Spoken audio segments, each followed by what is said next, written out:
Hello and welcome to Ryan Class. Today I'm going to talk about school systems around the world, and I'm going to try and use my knowledge to find some good things about school that we should apply on all schools around the world, and some things that we should teach in school also around the world. So there is no right or wrong answer to schools. Um, Going to a school and get educated is a human right, or so I say, because it teaches you about yourself and it teaches you about the world that you're living in, about the country you're living in, the world around you. And you need that knowledge to evolve as a country and as a person. But I have looked on schools around the world and I have found some things from schools around the world that will make sense to actually implement in all schools around the world. And I will tell you about everything and then I will tell you the reasoning why I think that is a good idea. And the first thing is every country knows that the schools ain't perfect. That's actually why they tend to send people around the world to other schools to see how they do education in other parts of the world. And that is amazing because schools are evolving with us as we as human evolve further. Just look at the schools 100 years ago, where how they were there, where you were crowded into a tiny room. All of you had your own little desk and had to sit there and get educated every day. We have a broader understanding of kids' needs today, and that have changed the world as well. And we have some parts of the world where they only just began to go to school, and you can see how those countries actually are evolving into a more stable country because that is what education can do. That has been proven by statistics and facts that the better the education is, the more people who can get educated, the more it is available for everyone, no matter gender and um prosperity and how rich they are. It broadens the entire country, making them able to produce stuff that is more expensive to improve their own country, their economy, their efficiency, and it makes the birth rate go down a bit. Not so you don't produce enough babies, but so you have a stable baby level, so we don't get a billion babies a year, but it might drop to half a billion. So schools are a human right in my eyes. But I'm now going to begin talking about something from Japan, where they actually have the kids help maintain the school.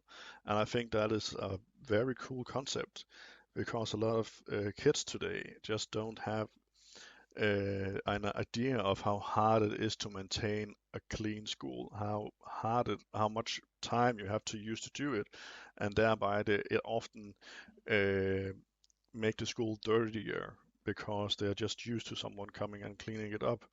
And it's a good lesson to learn in life as well, cleaning and maintaining stuff so they know how to do it when they get adult. So I would say that is a great thing if you can get that out in all schools around the world. The next thing is school lunch.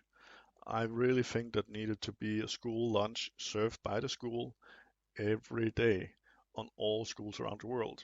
For once, it will help against poverty, so it will make sure that people who hasn't got the time or the money to make a good lunch for the kids actually have an alternative on the school, and the school can serve something that would actually help the kids do better in class after lunch.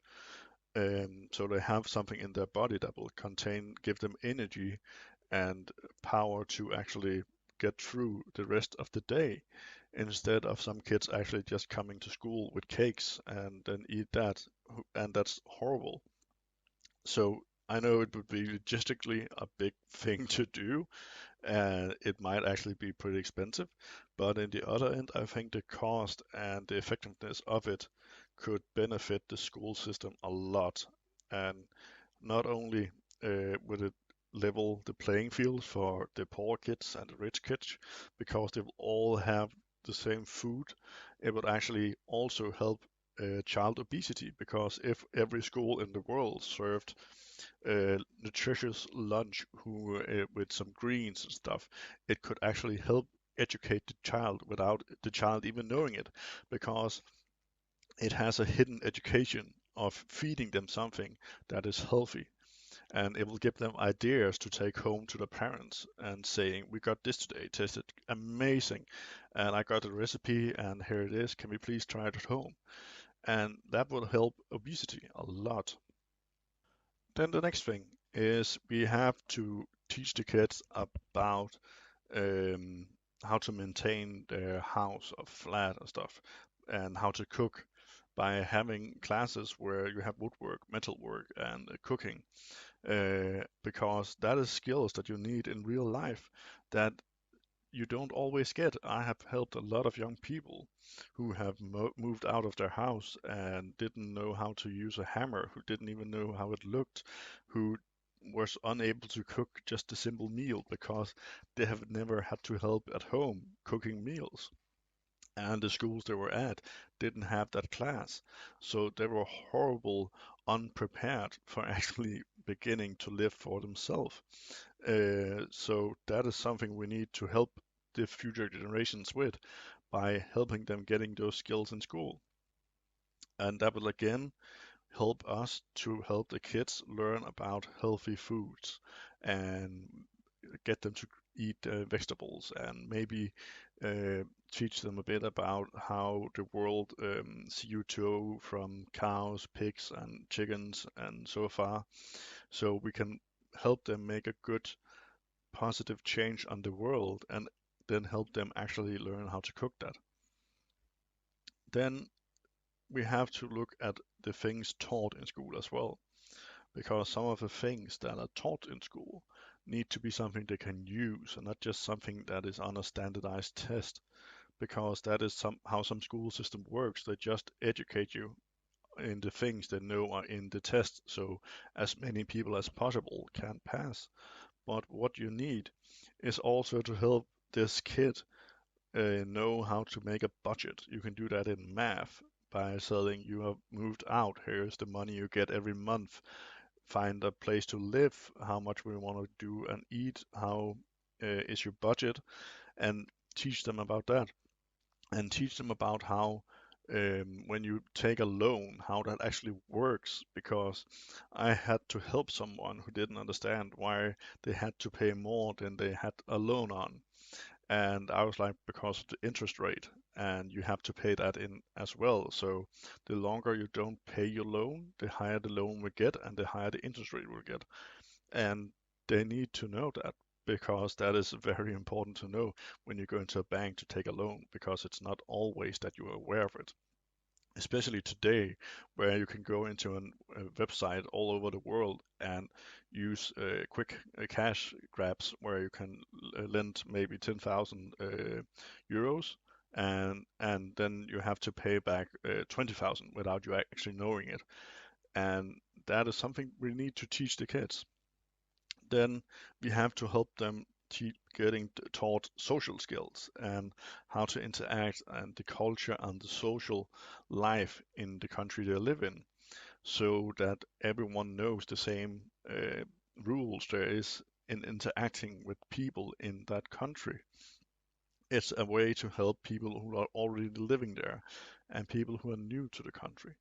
And I think that is important to teach both as well, because then we can get this melting pot of culture where we don't have a right or wrong way, but where we have a way where we all can be there together in harmony and peace, hopefully.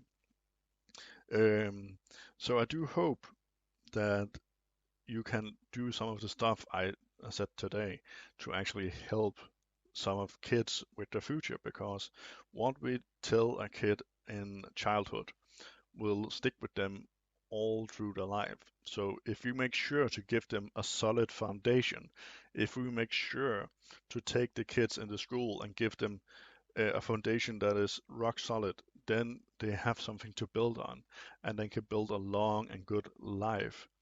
On the other side, if you don't give them a good education, if you don't teach them the right stuff, the foundation is crooked and their house of life will tumble and has to be rebuilt again and again. Because once the foundation is there, it is almost impossible to remove that foundation and lay a new one as an adult.